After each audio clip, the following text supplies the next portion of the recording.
Gadies, Gentlemen, Guys, Balls, and all variations of the species. Welcome to a very special episode of the Unmonetisables, the official podcast of the Fawk Chronicles and Stepsister podcast to the Indie Scots Network's Scots for Soul podcast, as well as CD Uncle podcast to the unofficial official podcast. My name is Captain Privilege, and with me for no choice of their own are Grandmaster Tech. I'm back again.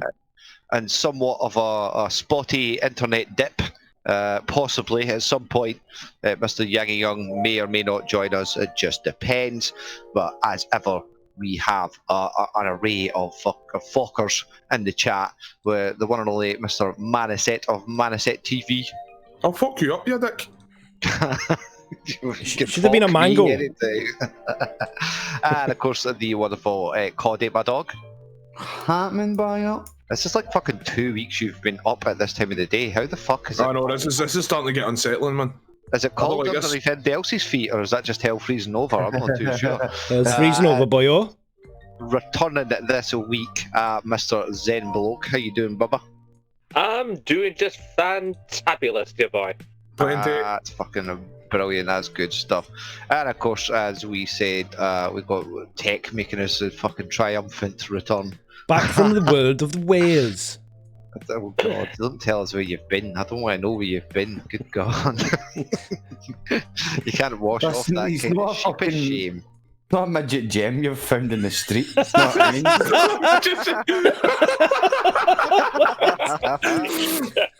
Oh, fucking midget gem you found in the street. All the fucking sweeties you could have picked, you decided to stick the landing with a midget gem. And he stuck with I think I fucking nailed it, mate. Nailed it. Well, it's a 5 for the Belgians. For anybody that doesn't know, this is the only show in the galaxy that expertly dissects your primitive planet's creatable culture in the form of trending and topical tat of the week. And I don't think we can really start the show without giving a huge fucking shout out to one of the coolest fucking hashtags that was popping for such a tragic event as Mr. Chadwick Boseman passing. But hashtag Wakanda Forever was trending and is still trending. There are several moments going on right now of people reliving their excitement for Black Panther popping, posting up stories of how Chadwick Boseman, the actor who played Black Panther, who had been diagnosed with colon cancer 4 years ago, was going in doing Make-A-Wish, Sick Kids Foundation stuff whilst he was filming fucking Marvel and Avenger films. Yeah, trooper, absolute fucking trooper. What a hell of a guy. I know it's commendable, ain't it? It really is, man. Really is, man. Nobody knows that I've got cancer, but I do, and I'm going to do all this shit for humanity. It was a huge shock. He passed in his home with his family, and that was the first that the world really fucking heard about it and found out about it. Yeah. 43, huge loss to the acting world, but personally I've got to say fucking Black Panther's my new favourite. I know we all had a fucking laugh with it at the time, and there was a lot of controversy at the time over the way it was advertised and the culture surrounding it, but having recently rewatched it in the past month or so with the Mrs. Privilege, even with all its campiness and its glorious, is one hell of a fucking film. I've still not seen it. Well, I think you'll enjoy it. I think you will enjoy it. It's a brilliant movie. It's a good film. My one criticism was there wasn't enough Black Panthering in the film Black Panther. But again, showing the kind of selflessness of Chadwick Boseman, he was trying to make room to build characters within the Wakanda universe. Yeah, it wasn't all about Black Panther. Oh, for fuck's sake. Black Panther, that's Kung Fury or fucking... yeah, it wasn't all about Black Panther, that was the point. It was all about the world that Black Panther came from. Yeah. So that was... Like that in the comics, he was so lucky. He's married to Thorne. Oh shit, yeah, I forgot about that in the comics. Imagine getting in an argument with Storm. Like, imagine a domestic between Black Panther and Storm in the middle of a scheme. Imagine. Fucking Like, hell. imagine, like, you're sitting. Imagine Storm on the blob. Fuck off. the Like- day, but I was going to say it classier Like, than that. anyway, you're sitting there on the couch watching TV, and Storm comes walking in and just gives you that static charge in the back of the ear every fucking time, and you're like, "Oh, Cody, stop it!" While she's pissing herself laughing. We'll take the fucking garbage, you prick. Could you imagine Storm as a weather woman though? Well, what's the weather going to be like? What's the weather going to be Whatever like? I say it is. Exactly, whatever the fuck I want it to be. But yeah, that's obviously tragic news, and we're Yeah. obviously fucking Yeah. fucking all in support here. But at the end of the day, man, I mean, it's going to make that fucking film an absolute classic, a serious period and moment in time. I know there was a lot of Twitter peeps shouting out and going, "Oh no, you can't replace him! You can't replace him!" Well, actually, within the storyline, obviously, you're not going to replace Chadwick fucking Boseman or T'Challa, as he was known, in the series. But the mantle of Black Panther was passed down from his father. Exactly. And I actually kind of wait to see what Marvel's going to do with this, because I mean, if anyone's seen the how the Fast and Furious franchise handled one of their lead actors passing away, it was quite classy. It was quite well done. I'd give I him a imagine they're going to do something like that with this.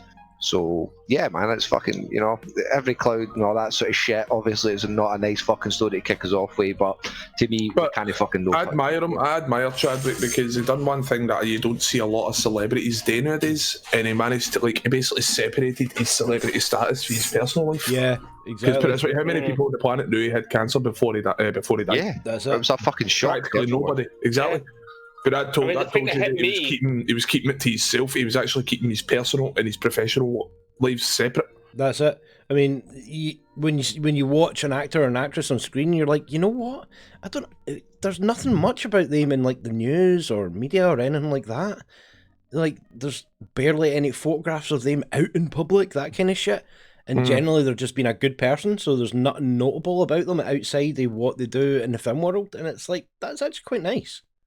Yeah. I mean, the thing that hit me about it was twofold. Was reading it for the first time that morning was going, man, he's younger than me. And the second thing that hit me was like, oh, I had no idea. And I felt bad that I had no idea. And then I found out that the other cut had any idea, so I felt a wee bit. I put it this way, my mate texted me. I found out through my mate. My mate texted me and was like, mate, Chadwick Boseman died. I'm like, you're fucking kidding. I immediately assumed the corona. Right, I immediately assumed it's the coronavirus. Yeah, I read a thing And then I'm like, what happened to him? It was either that or it was going to be like a crash or something, or like fucking, you know, something suspicious or something like that. But then they turned around and went, no, he died of cancer. And I was like, what, he had fucking cancer? I tell you what, right? Aye, I tell you what, like, I remember saying to somebody, I was like, man, he looked good for having cancer. Aye. Aye. But I think that was to do with his work ethic. See, because he was constantly at work, so he was constantly, his body's constantly active. Yeah. I think he was that busy. Like, he was that busy, the cancer just couldn't keep up. Well, in honour of the wonderful Chadwick Boseman, we will forgo any fucking shitty fucking segues and just move on. But of course, rest in peace, Wakanda forever.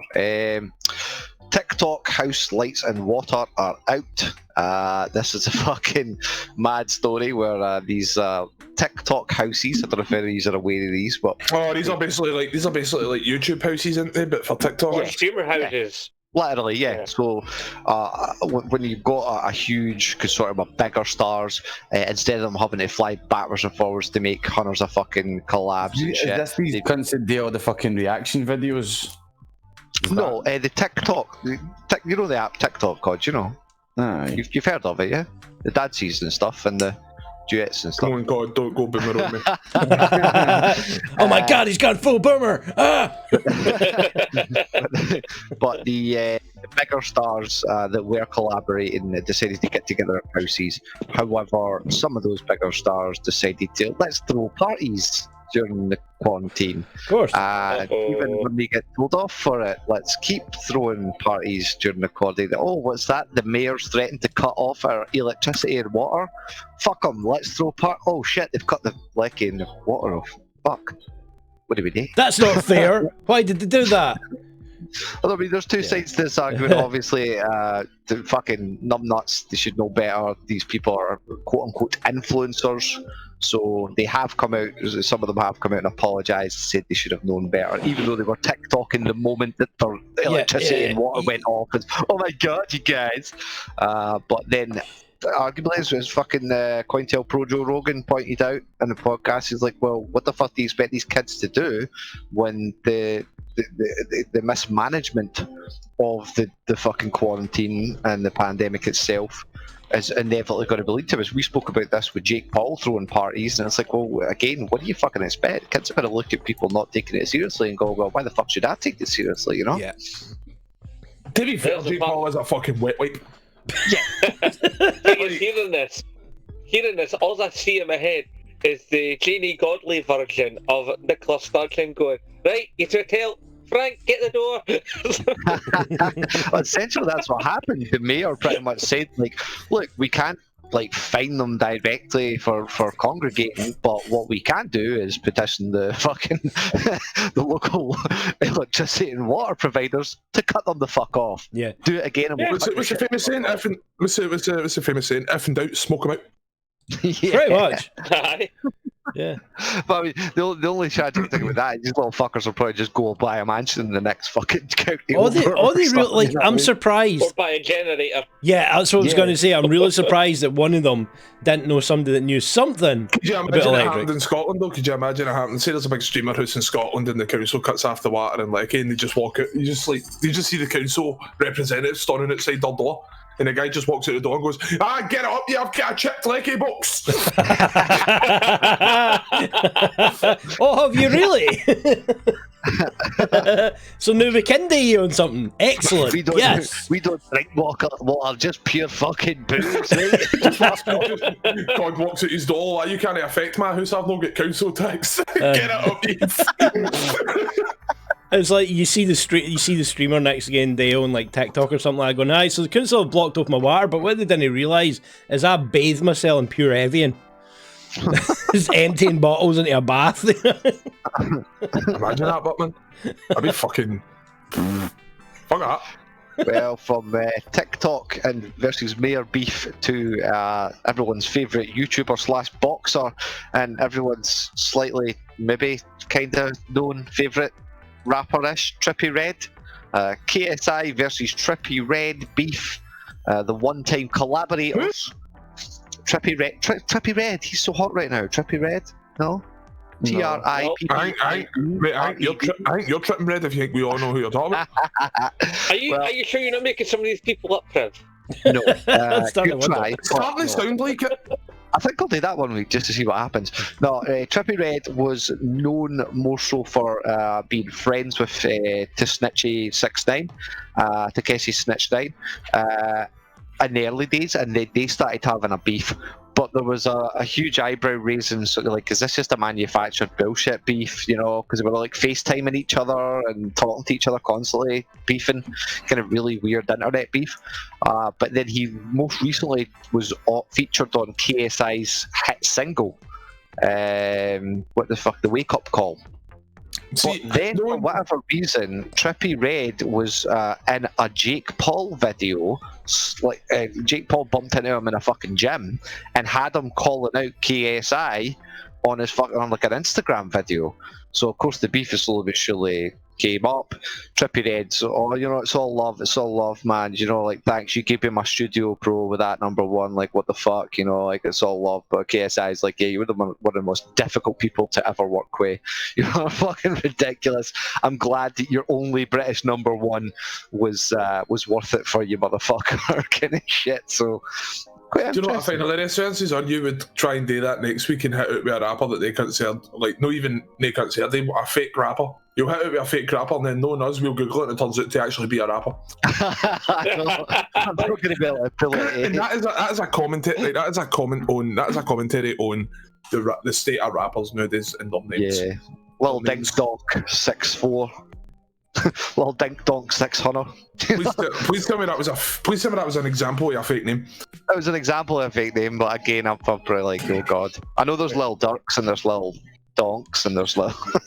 like Machine Gun Kelly done it right. Machine Gun Kelly done a tune with a rapper called Black Bear, right? And when I heard the name Black Bear, I was like, oh yes, he's done an actual collab with a rock band. And it turned out it was a rapper. And I'm like, I am disappointed. I don't get me wrong, his bit in the song is good, but I'm like I said, I'm just disappointed. I set myself up and I fucked it.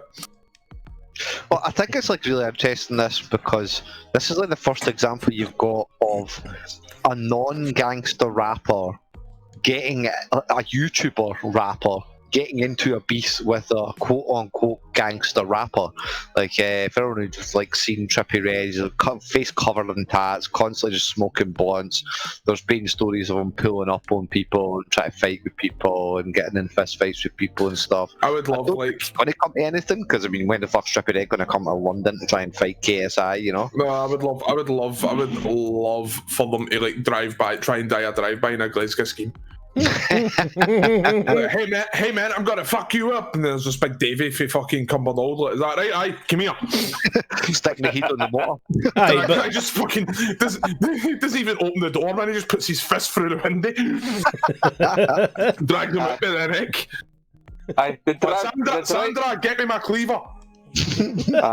They get off the private jet, they get in the car, they get the rags out of the car and go, what the fuck? Well, let's just hope none This of ain't them, no driver's seat. let's just hope none of them break any laws or any bylaws and whatnot. Gangsters like that. Oh yeah, I've got billions of money. Hi, is that why you're driving an 04 plate, you dick?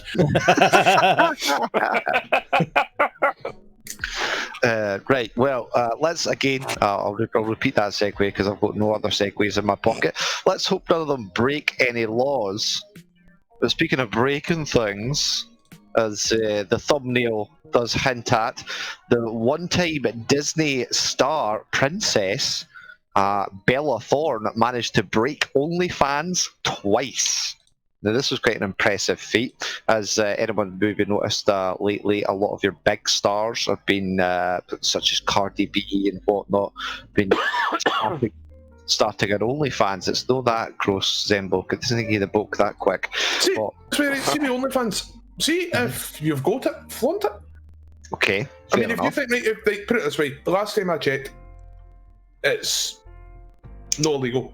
It would be considered, yes, it would be considered pornography, right? But what these people have done, they've actually realised that there's a gap in the market for subscription-based pornography, and they're capitalising on it. Talk about women's vaginas and gaps. That's disgusting. Put it this way: if you could earn the amount of money these people are earning on OnlyFans, would you dare? 2 million allegedly she's made in the first week or so since being on. The only problem was in literally joining the site, she essentially broke the site. However, then offered a quote-unquote nude for $200. Which turned out to not be a nude, like not a full-blown nude. Yeah. So there was an overdose of refunds. And as such, OnlyFans has had to change its entire policy, which has actually retroactively fucked over a bunch of its normal, regular creators. To which she's actually came out and issued an apology. I'll look it up here now, but it's just really interesting to see someone, a big star, come out on one of these platforms and quite literally just rule number one: never piss off a pervert. That was that. False advertising. The actor says she is meeting with OnlyFans to discuss new restrictions implemented on the website, which include capped prices for pay-per-view views and tips, the extended wait times for fund transfers to international vendors. Thorne's statements comes following the reports that a surge of people requested refunds from the star after she allegedly charged fans $200 to view a quote-unquote nude photograph that wasn't actually nude. A spokesperson for the OnlyFans told media outlets that any changes to transactions limits are not based on any one user. Bullshit. That's like basically saying it in the middle of a party. You'd be like that. No, I'm not blaming anybody, Craig, but we need to find out what this is all about. I know. One of you's is shat in my kettle, so nobody's getting to use the kettle, right? I mean, it just strikes me as like, if you're really that desperate for a nude of some internet something resembling celebrity, then just get a PNG of their head and stick it on top of a picture of a naked lassie and have them there. Save yourself a bunch of money, you know? Folk would be making money doing that for years. Let's be honest, that's what anybody done for the first 6 months of Photoshop's inception. When Photoshop first came out and they realised what they could do with it, that's what happened. How many times do you think I've seen fucking Jenna Jameson's tits with fucking somebody else's face? Oh, don't say Jenna Jameson's tits. Well, you know, Jenna Jameson is a fucking lovely woman. I'm sure she is. Did you see her on Big Brother a few years back? No? You still watch that? I chose not to watch it. Nah, that was... I'm not watched Brother Wasn't so lovely on there, but, you know. We'll skirt past that one a little bit. Yeah, so, I mean, it's just, again, it's really interesting. Get another Disney star propelled into a fandom, propelled into a celebrity status that's maybe a little in over their head. Apparently, she is only doing OnlyFans, or partially only doing OnlyFans to do for research for a role. I'm sure. Yeah, the $2 million that she's earned in the past 2 weeks was just a coincidence, you know. You know, it's going to roll a whip, fucking Eastgate. So at least the other people on OnlyFans are honest about it. Again, it's like so. Here, I've got a nice. I think I've got a nice body. People seem to like my body, so I'm going to charge them for it. Fair dues, then. Not yourself it. Basically, what she's saying is Disney doesn't pay me enough, so I need to make my bread somewhere else. No, the reason she says she's researching it for a role is so that Disney doesn't catch wind of it. Yeah, exactly. That's probably the reason why the nudes are actually nudes. I bet you one of the people that were outraged were like the Disney CEO or something like that. You know, it's like. How did we not think of this? Okay. It wouldn't surprise me. It wouldn't surprise me if I found out tomorrow that fucking Disney owns OnlyFans. It would not surprise me. Disney does Dallas. Anybody? Wow. I'm just waiting for the Disney buy out of Pornhub. Wow! And on that note, while we're in the middle of being wowed, why don't we mosey on into the best segment? Wow, the best segment of any podcast ever. Yeah, that's right. We were missing the theme tune last week, but by God, we're going to get it this week in the era. Can hear it already. It is Twitter Moments. I bet it cuts in and out. I don't know if that's just because he was flashing the thumbnail up or what. But... No, it wasn't that. But it was funny though. I can date me in it. Fuck you, Fuck. Okay. Cut in and out. Get this shit. Well, kicking us off this week with Twitter Moments. Tenet becomes the first major film to be released since the COVID-19 lockdown. Christopher Nolan's Tenet was released on Wednesday in many countries across the globe. Fans, including actor Tom Cruise, went to watch the film, which is the fifth major movie to be screened since the pandemic lockdown. One of the other moments I actually forgot to post was really, we just can't stop watching this footage of Tom Cruise going to watch fucking Tenet. Yeah, but what was it? Weird video. What was it somebody commented though? It was something along the lines of, "This film is a major Hollywood blockbuster filled with nothing but lost hopes and dreams." Like, well, see to the humble masses. Like, I can understand. Like, seeing an actor going to go watch a film that they're not in. Like, yeah. I can understand why they would think, "Oh, yeah, that's a bit weird." Like, that would be like seeing Lewis Hamilton in a game show playing Mario Kart. You'd be sitting there like, I don't know what to do with this information. My brain is processing what I'm seeing, but it's not processing it correctly. Yeah, but what is it saying about the movie itself when that gets more hype than the movie? Well, I think it was more a case of just, Tom Cruise trying to, like, obviously support the industry a little bit and show, like, right, it's okay to go out and see a fucking film, folks, you know what I mean? It's not okay to have TikTok parties, but we can all go to the cinema and open up. No, he's only allowed to do it because he's fucking Scientology masters let him out for the day. We will not have such bigotry on this podcast, okay? I just can't take Tom Cruise seriously, man. He's like a guy that's completely in reverse, honestly, man. It's like Tom Cruise Cruise is the role he's playing. Do you know what I mean? And like, I don't know, man. It's like, yeah, he's way see, when it comes, right, no, when it comes to Scientology, right? I used to love Tom Cruise, right? And then I found out he was a Scientologist, and that was just a boner killer, right? See, when it comes to Scientologists, I've seen more sane people in an asylum. Listen, I will not stand for this absolute heresy against the greatest action hero of all time. The last it's like you could have a better fucking conversation. Maybe you like what that. No, everybody, shut up. Did you just, 1 minute at a time there? Did you just overrank Tom Cruise with Arnold Schwarzenegger? Yeah, Arnie can't jump or run anywhere near as fast. Never could. Never did. Arnold Schwarzenegger is the greatest action hero of all. He is the last action hero of all time. He was until he was pumping his nanny, for fuck's sake. Come on. I'm with Priv on this. Tom Cruise is a better action hero than Arnold Schwarzenegger. He does all his own stuff. Right, you want to pull up all scandals? You want to pull up scandals? You picked the wrong fucking celebrity. You picked the wrong hero to idolize. Moving on to the next one. That's what I thought. What bread looks like around the world? What? God. Food Insider, although different types of bread require varying ingredients and ratios, flour or meal and water are always the main components, from Ethiopian injera to Irish soda bread. This is what bread looks like around the world. I like bread.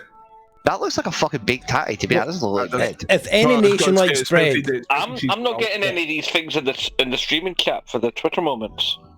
Yeah, because I'm not posting them. Stop being Alright. a wetty and looking. Are you not watching the stream? It's always super tiny for me. You click on it and it goes large, no? Are you watching through your phone? On my tablet. Ah, right, okay. Aye, but okay, I'll post them up. It's literally about 2.5 inches across. Listen, I don't need no lengths and garfs, for fuck's sake, Zen bloke. That's inappropriate for this type of show. But give me a second, man. I'll post them up. I thought I was being a smart arse and not having to bother to post that stuff. No, I could only give you an inch. To be fair, I could only give you an inch and a half. Somebody tap me an inch. Oh no, God, you're up. No, but there's actually a loaf of bread out there that costs upwards of $2,000. Oh, what? Wait, hang on. Is that the one made the gold leaf? How old is it? This is not like a century egg. Like, could you imagine? Could do to your local newsagents, right? Picking up a loaf of Warburtons, right? Going to the checkout and I'm going, aye, that's £2,500, mate. Give it time. That doesn't look like bread. That looks like a baked tatty. That's what I say. It's like Kenneth, we're going backwards in time. Like, if there's any nation in the world that appreciates bread more than anybody else, it's Scotland, where we put everything in bread. Sorry, no. Gold leaf bread, $120.73 per loaf. Yeah, there you go. That's ridiculous. Bread should be free, just like the Free Britney Spears movement that is slowly but surely snowballing as Britney Spears' sister makes moves to control the pop star's assets. Britney Spears' sister, Jamie Lynn Spears, who was selected as trustee of the pop superstar's estate 2 years ago, is seeking more control over the performer's fortune. Is she in the jail? Is she what? Is she in the jail? No, but she had been committed. You know what? For mental health purposes. This is a little known story, but apart from the Britney Spears fandom, who've been fucking going hard on this for about 5-6 years, her father, who was somewhat estranged, decided to take over her estate and had her committed.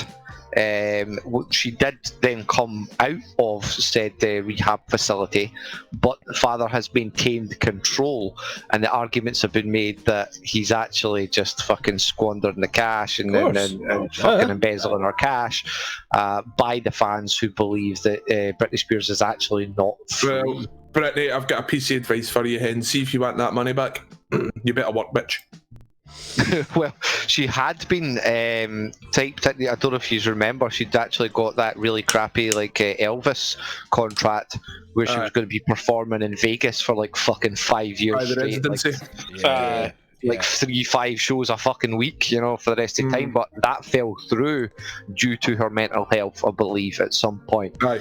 So it's quite troubling because Britney's still. She's had a rough deal yet, man. She really has. Definitely. But at least she done the one thing a lot of celebrities done. She realised that she had a problem and she went and instead of going, well, to be fair, she had a meltdown, but everybody is entitled. If you're going through tough shit, you're entitled to a meltdown. I think she's one of the. I've went through some tough shit, and see, having a meltdown, it is one of the most fucking relieving and cathartic experiences you will ever have.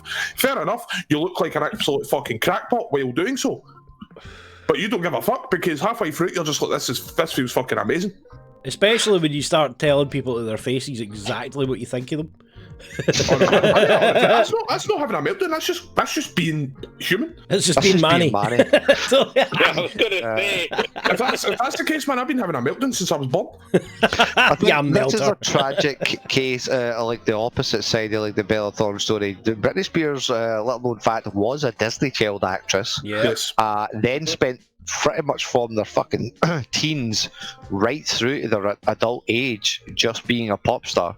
Just being a celebrity, being flown from place to place, non-stop fucking dancing and fucking show performances, to the point where there was videos surfacing before her breakdown, illustrating how immature she kind of was. Like very childlike. She was 30-year-old, and then at 30 years old, she's getting draped like a fucking sweaty rag. Of course, it's going to have a fucking effect on your mental health. The media fucking tore her apart, man. Oh they were really bad. That's why I don't want to be a celebrity, because the media are going to be watching you with every fucking eye in the sky. I think everyone remembers. Of course, she was married to that wank Cal Federline. Oh, Kevin Federline with his rap career. Yeah, did you ever hear about this punk? Oh my god. No, I know Kevin Federline. I don't know who Carol Federline is, saying bloke. Just say Carol. Aye. I thought it was Kevin. Oh well. Well, maybe he's changed his sex. Who knows? I think it's actually because Britney Spears had like a tiger in one of her music videos. It's actually just Carol Baskin who's impersonating Kevin Federline. Like, see when I first seen Kevin, and then I seen Kevin and Britney together, I was like, oh no, Britney, and you could do so much better. No, man, this is not going to end. Oh yeah. But he was a bad boy, yo. He had a white beater on and a red cap, and he wanted to be a rap star. And he was the face. And he was the face of MySpace. Was he? Hey, that's an ugly MySpace, but yeah. To be fair, it does look like he practices safe sex. It does look like he puts a condom on before he fucks his sister. Oh. So what's the next Twitter moment after that one? I don't get him, man. He is for anybody watching this, but if there is in millions of years from now we find this archaic footage and it's alien life that finds it, on behalf of the human race, I apologise for Kevin Federline. Apologise for his album more than him as a person, but yeah, that's pretty blue. There was a story that apparently he was one time using like Britney's in-house studio to record an album, and apparently she saw this and was just like absolutely killing herself laughing. To be fair, his album came out, it was called Playing With Fire, which is quite aptly named, because after you listen to it, the only place you want to go is the crematorium. Oh,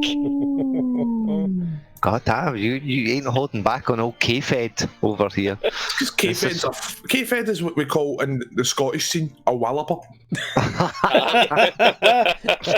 Well, on theme, seems that we're turning a little bit blue here on the podcast. Let's fucking get wet. What? Just fucking blue waves. Waves at California's Monterey Bay glow with a beautiful blue. This is plankton called Dinoflagellatus.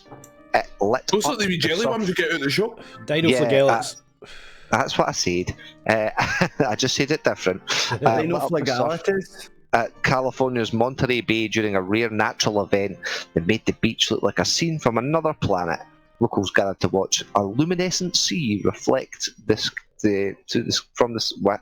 I can't see because of the big thing. It's just a scientist coming out. It's coming out saying it was actual plankton, when really it was just all those microplastics that had been irradiated. There we go. Oh, don't. Oh, God. Shiny Seas folk. From sea to shining sea, eh? That's interesting. No? Not as interesting as Kevin Federline, apparently, but okay. Well, what's definitely interesting is the Glee star Leah Michele and husband Zandy Ray welcome their first tech again. I knew you'd pick up on it or somebody'd pick up on man. it. Fuck you, fuck your husband, and fuck your way. What's really interesting is that metaphorically, by the way, no literally, because that's a crime. Yeah, people may have noticed, may remember Leah Michele from a few weeks back when they were pretty much cancelled by trying to speak up for the Black Lives Matter movement. Well, several former co-workers of colour who worked with Leah Michele called her out for being an absolute cunt to them for no reason. It's kind of counterproductive, man. It's like Hitler being the fucking face of the Anti-Defamation League. I just find it really the question needs to be asked: is she that much of a cunt to everybody, and it's the black people that are kind of being racist by no picking up that she's just a cunt to everybody? Like that question needs to be asked as well. I would argue yes, but there was no white people that came for, or people that weren't black coming forward saying she was being a cunt to me. And no, but I have heard from people I've never met a person like the staff, the staff that actually made the show happen. Apparently, she was an absolute bitch to work for. I've never actually met that woman in person, and she's been a prick to me. I think it was less of an approach of you being racist, therefore. I think it was more of an approach of, oh yeah, you really give a fuck about black lives, but you were just a cunt to people for like no fucking reason, and they happen to be black. I don't think she was ever outright called racist, but obviously it was implied by the way they were. But I think that distinction needs to be made. Do you know what I mean? But what is interesting, because that's what the media do. They tell half a story. And my point in bringing this story up was that the cancellation obviously worked out pretty well for her, because she didn't get full-blown cancelled, made a sort of half-assed apology, and is now, oh looky look, oh they're having their first child now, fucking, a relevant name. Our husband does look like the kind of cunt that would file a complaint for his water not being cold enough. Aye. He probably claps when the plane lands. Like he is like he is offensively white. It's not the whitest, it's that jawline, bro. That fucking SpongeBob jawline going on. Mate, that fuck man, I've seen that jawline could cut through steel. That jawline could parry a lightsaber. That jawline could crack concrete. Fucking eh. Anyway. Even Thunder doesn't like the jawline. Look, let's not make. To be fair, the reason he's growling is because he can see two dogs on the screen. I mean, we could make comments that the fact that Leah Michele was claiming it was allegedly a racist and is actually married to a guy called Zandy Reich, but we're not going to make him the fall guy here. Did you just say Reich? Move on. We're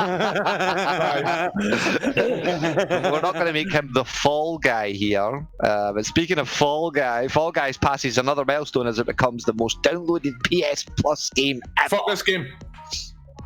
This is the Leah Michele of games. Don't start. The Battle Royale game continues to grow as it announced more than 7 million PC sales via Steam, while PlayStation Plus gamers have made it the program's most downloaded title. Hashtag Team Mint Chocolate. Yeah. Team Mint Chocolate. If you're one of those guys that stands at the edge of the winning strip, blocking people, you can eat a bag of dicks. For you people that actually play this game, if you're the kind of person that runs all the way up to somebody just as they're about to cross the finish line and hold them back and get them eliminated, congratulations, you're a Nazi. Okay, killing people, holding them back from a finish line. Somewhere in between. Yeah, possibly, maybe, not really. But Nazis didn't just kill people; they were also a political party. Yeah, but I don't think it was anywhere in their agenda that when they get to the finish line, we shall hold them in place so they cannot win. All I'm saying is it's a ball bag manoeuvre. Nazis were ball bags, ergo Right, I see the logic there. I do see that. Yeah, but it's all about competition and gaming. You know, like how Gamescom 2020 is here. Or was here this weekend. Yeah, it is. This was a weird one because I tended to keep eye on this type of shit, and myself and a certain co-worker who fucking is hefty into that shit only found out on the Thursday. No, he's not. He needs to work to be like a co-worker. That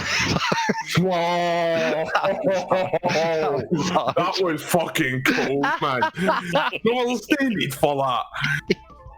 Listen, he's only just back on. Right, you know what? Tick. I'll get him. Tick. I'll get him back for you. Right, Priv, the only thing that would look good on your neck right now is a fucking P45. Shush. I'm actually less concerned about what Priv just said, and more concerned about the size of the text on this dude's monitor while he's wearing glasses. Oh my god! Good point, eh? Oh my god! Fuck? Like, if you literally cannot see the text on your screen without ramping up to like 500 points while you're wearing glasses. That's like Star Wars text. Yeah.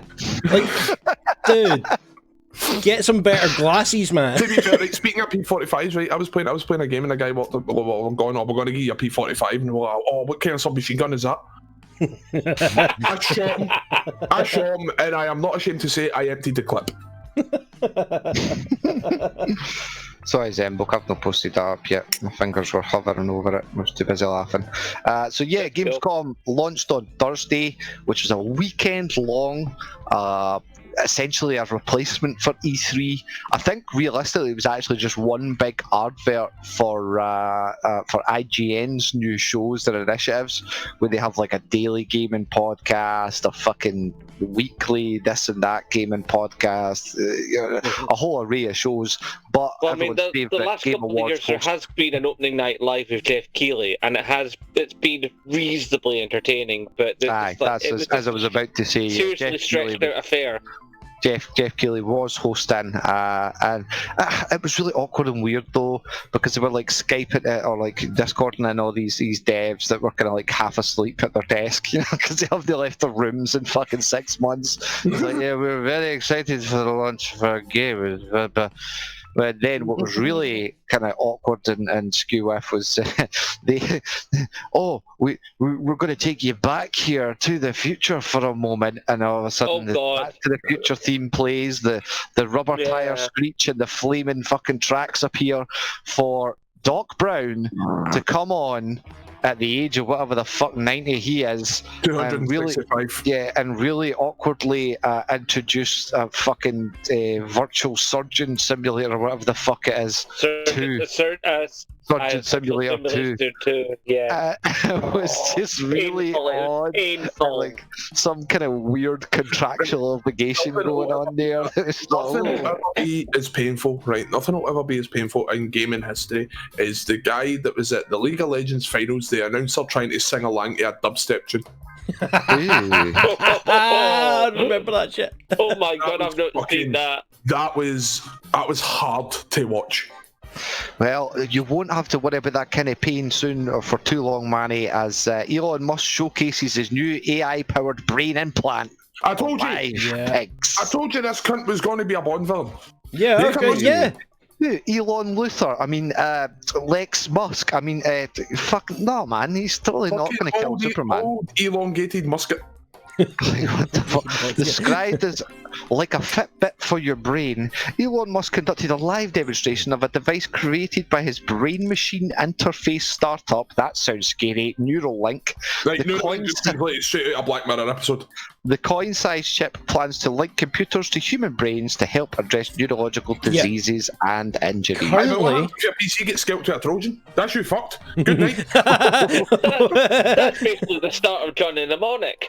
Because Johnny Mnemonic, the thing was he had a fight to wipe out his dyslexia. Yep. Yeah. Exactly. But the thing is, playing that film? Yeah. I totally missed the point of that. Basically, he had that, so he was actually able to store information and take it across borders. Yeah. Oh, basically, he had travel to and have cybernetics. Yeah, basically, his cybernetic was government issue. Yeah, basically, when he went through the scanner identified it as a type 3 dyslexia implant. So that's how he was able to get through the scanners with all that data.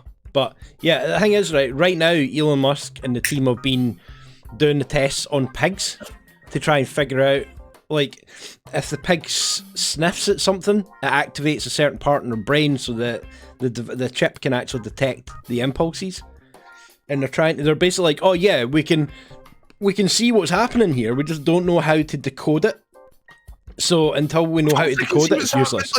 Right, Elon, sit down, buddy, right? See, if you want to see what's happening, what a pig's doing, do you know what you need to do? You don't need to do all that fancy installation shit. You've got a magical thing called fucking eyes. Look at the pig. What's it doing? It's sniffing. I just want to see the poor sod the first time these get into people, and people got them in their heat and that. The first bugger that has to take it back to Curry's. Can I get a return on this? Just in the surgical bay, dude. We'll do an in-place upgrade for you. Imagine Elon. Imagine Elon looks at pig. It was ineffective. that's all I'm thinking. Although all joking aside, lads, the idea of somebody being able to defrag my bloody brain would be brilliant. That does sound just delete all that useless shit that I just have no use for at all. To be fair, you can actually delete memories. Like, scientifically, you can actually delete memories. It's called Buckfast. I don't want anybody looking through my search history. You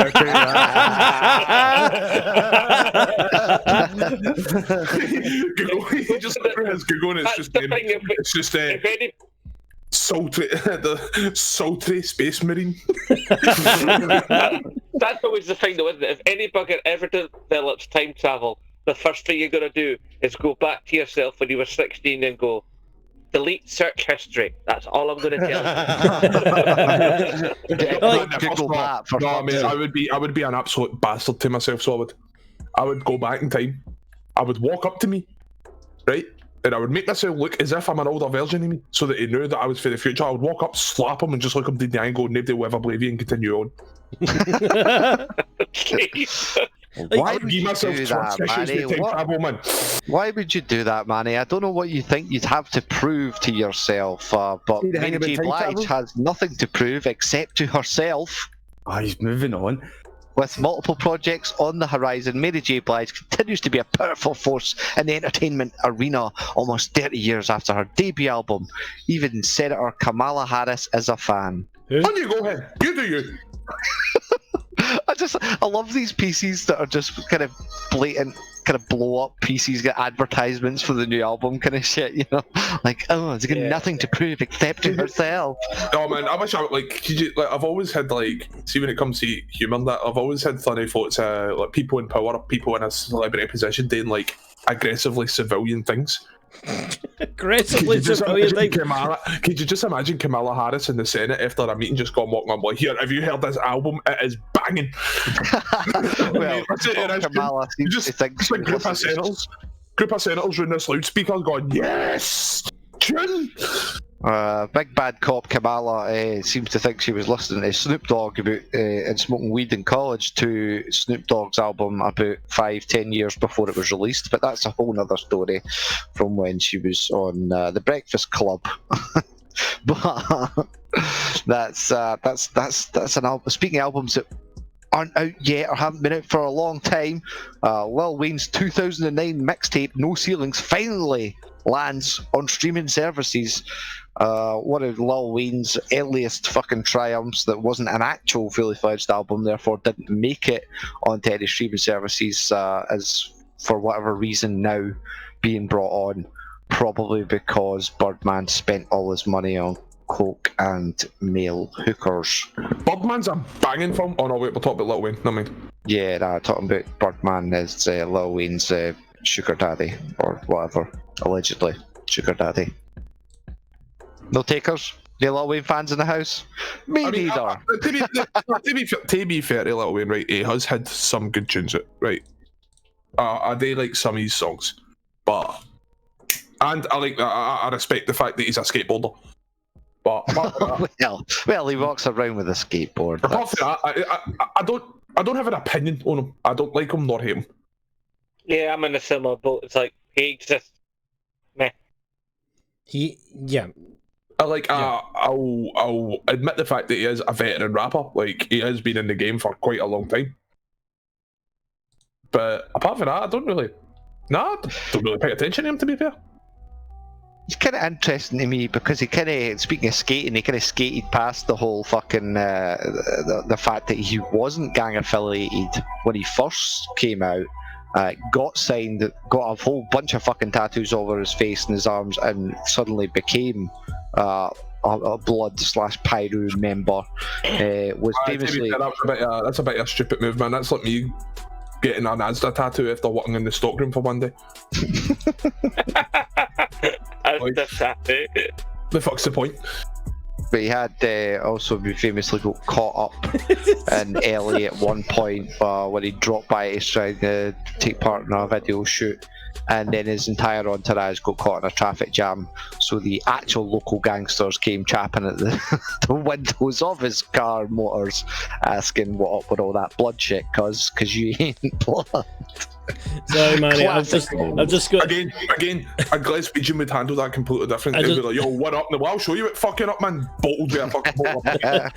Just you and your Asda tattoo. Just the thought of right under your belly, you've got the Asda tattoo. Be under it. Every little counts. Very nice.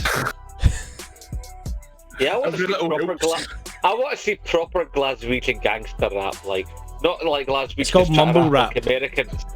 It's called. Right, I'll tell you one thing. There's a main reason. There's a main reason that Scottish people don't usually rap, right? And it's because our accent doesn't attune well, right? Don't get me wrong. We've got the content to rap. Like, we can insult somebody into oblivion. Where do you think insult comedy originated? Aye. Right, but our accent. No, our accent just. You've obviously never heard of BNMCs, buddy, but I'll let that pass. That's an education matter. That's right. You know? The reason I'm more fear to a Scotsman than an American gangster is this, right? I've actually seen a guy at Lee's tap off, pissed as a fart in the city centre, taking on, and I shit you not, a stag party of 15 alone, screaming, "If I'm going to hell, I'm bringing company." I was like, this man is prepared to die. This man has made peace with the Reaper. If he's gone, he is not going alone. The most fearsome army on the planet is that which doth not fear death. Aye. There you go. The deadliest thing on the planet is a drunk Scotsman with his tap off. It does sound pretty deadly, to be honest, like. In the middle of winter. Well, I may disagree on your choice of music taste and whether or not Scottish music does dabble with hip hop, but who owns the rights to what and singing what and is able to sing what is completely not up to me. However, Sierra reveals her debut single "Goodies" almost went to Britney Spears. That's not. No, almost went to Britney Spears' family. No, in a new episode of her Level Up radio show, Sierra revealed that a record label switch back in the day almost resulted in her 2004 single "Goodies" going to another artist on the label's roster, Britney Spears. Songs don't work like that. It's not a championship belt you can just fucking pass on to the next wrestler. Like, well, unfortunately, it kind of is in the pop industry. Songwriters and just sold it to artists. Ladies and gentlemen, number one platinum record seller in 30 odd countries and intercontinental champion of the world, Ciara. If you remember, just imagine somebody like Brock Lesnar and fucking suplexing her on stage. If you remember, dear boy, that Dolly Parton was actually the one that wrote "I Will Always Love You," but it was Whitney Houston that made it famous. Yeah, but that's like a cover thing. What we're talking about here specifically is, like you said, there are actually a lot of these songs, beats and hooks all already exist. They already exist. They're written by fucking songwriters. They have quite literally guide tracks for the vocals and the lyrics already written out, and there's a bidding war goes on between record labels to who gets the fucking songs.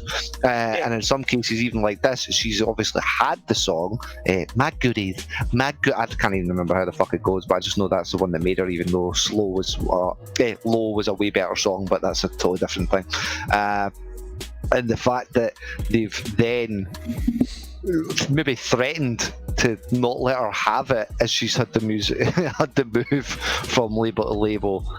It's just a fucking weird one, man. I don't know.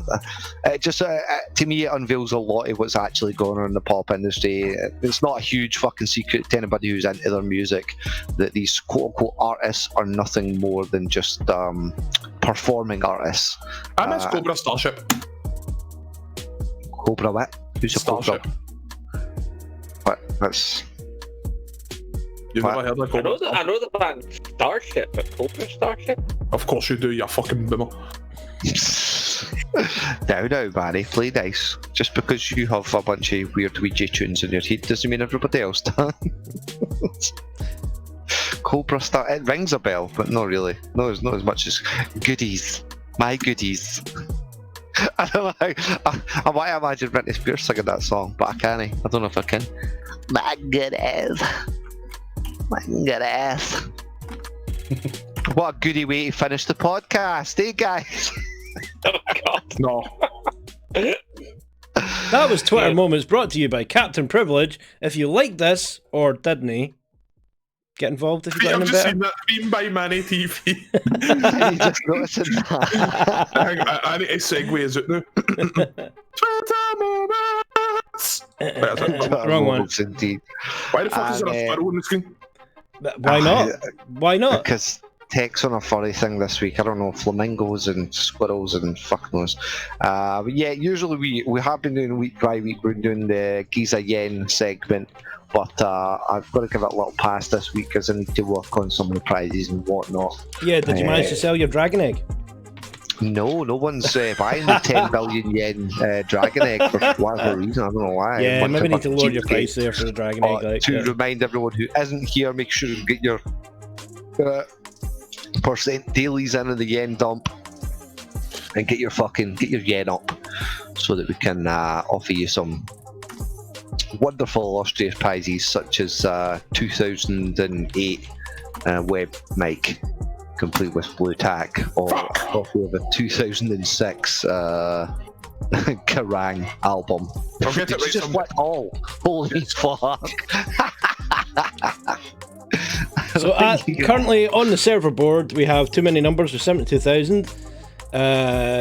Cap at 53k, me at 37k, Amber at 28k, and Vanessa at 25k.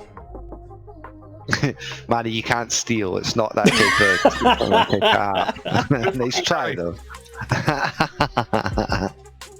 But as ever, I would like to thank everybody for turning up. If there's anything anybody's want to plug, do so now or forever hold your peace. Zemblok, you got anything in the pipelines, my man? Just you just sort of putting out standard everyday content. However, I have been watching a particular channel recently that's been bringing me a decent little amount of joy, called Two Rockin' Grannies. If you like your metal or your rock, give these two ladies a watch of their content, because it's just a reaction channel, but the way they react, and it's basically just two American grandmothers that happen to like rock and metal, and they're quite entertaining. So if you're into that, give them a look. Sounds wholesome as fuck. I like that. Manny, you got anything you want to plug or anything you've been delving deeply into the past couple of weeks? I got a new PC, had to wipe everything off it. Ooh, how, Was it full of shite, was it? Should I ask why? Oh, because I had an AMD CPU, but I previously had an Intel one, and let's just say the drivers had a bit of a Yeah. civil war. Yeah, totally. So I had to fresh wipe it. And I'm reinstalling everything. So I've currently reinstalled all my basic apps like Twitch, Discord, OBS, all that shit. I had to recreate all of my scenes in OBS. Never saved your scene profile. Re-downloading. I've got basically the stuff that I usually play right now re-downloaded. So I'm just waiting on World of Warships downloading. And Okay. I am streaming tonight alongside BR to celebrate 150 followers on Twitch. Nice. Nice, man. Nice. Congratulations, bro. That's And awesome. I have bought booze for the occasion, so I'm getting steaming. Oh, good stuff. So it's a Good stuff. Steam stream. Manny Mondays tomorrow will be interesting. Minging Manny Mondays and what I mean. So is that, Like somebody will follow and it'll just be kebabs. I'm like, fucking rap that. Don't fucking follow me when I'm this hungry. so steaming ahead with tonight will be Manny. God, you got anything in the pipeline? Streaming, aye? Yeah. Hey, God, you got anything you want to plug? You want to flex off? No, really. Just fucking keep your eye on Indie Scots this month because we're doing a charity event at the end of the month. That's right. We will be plugging that every week, specifically the last couple of weeks before it. So make sure you fucking head over and hit there. Little fucking news flash. I'm thinking about what we're going to do with the release of this weekly now. Possibly just making it audio only release. And I'm going to just take a snippet or a chunk of the visual podcast and put it up on YouTube, with potentially maybe, the idea is to either try and draw folk in to watch it at the same time whilst pushing folk to actually go and hit the audio, because the way it stands at the moment, there are more people participate in the podcast than fucking listen to it. But obviously we'll have a wee chat about that. Although the subscription numbers have gone up on the channel. The description, what? The number of subscribers to the channel has gone up. Has it? I've been noticing it. Yeah. When I first started, you were around about 140 odd. Around about 160. Yeah, no, that's just the weird algorithm shit where we the less we upload, the more fucking subs we get, bro. Which is really random. Don't know what that's about. And my worry is fucking the analytics, because the average, even for the last episode, is the average view duration is 5 minutes. So when we're putting out an hour's worth of content. So wait a minute. Yeah. You know what this actually sounds more? This sounds more like YouTube is paying us with subs to not post shit. Yes, exactly. So, but also on the horizon, as I was floating the idea, what we might do for a laugh and a lark, if you guys are up for it, is we'll take the Unmonetisables on a wee short tour. Where we might do it in the Indie Scots voice chat 1 week. Hop on over to Create Scotland voice chat for 1 week, see even if I can bam up a couple other guys with Discords and take into their chats for 1 week. Just to kind of fucking advertise the show, get ourselves out there and kind of spread some love about. Sounds like a laugh. Sounds like a lark. Could be a really bad idea, but willing to try it as ever. But once again, folks, thanks very much if you made it this far and you're listening along. You probably haven't if you haven't been listening to the audio version. What's the audio version? I don't know, Tech. It's been 25 weeks since we've uploaded one, so we'll need to figure that out as well. But in the meantime, this has been Captain Privilege, Grandmaster Tech, Claudia my dog, Zenbloke, Maniset of Mani TV, signing off, closing the hail frequencies, ending communications, and gonna go get my goodies. My goodies. Why did that sound like something at Shawshank Redemption?